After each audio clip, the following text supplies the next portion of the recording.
Is Donald Trump closer to getting to heaven than he actually thinks?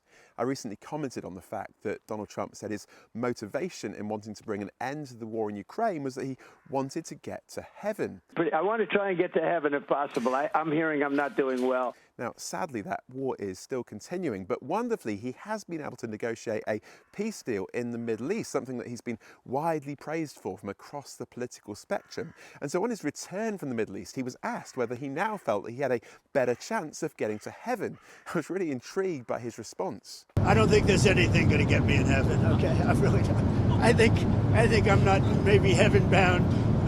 You see, there is something, I suggest, ironic about what Trump is saying there. In recognising that he doesn't have a good chance of getting to heaven, he is, in one sense, closer to getting there than he actually thinks.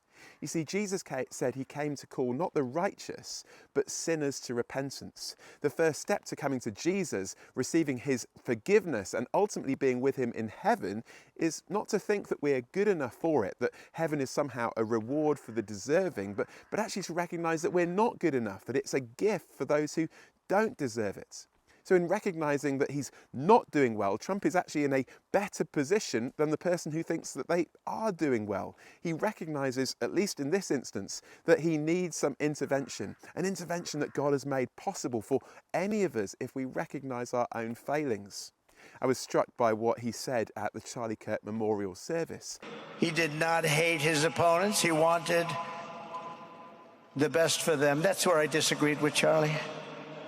I hate my opponent, and I don't want the best for them. I'm sorry. I am sorry, Erica. Now, many people were quick to judge him for this, and yet the reality is how many of us really do love our enemies. The reality is that many of us do, in our hearts, hate our enemies. The difference is that Trump was willing to admit it publicly, whereas many of us will want to hide it quietly.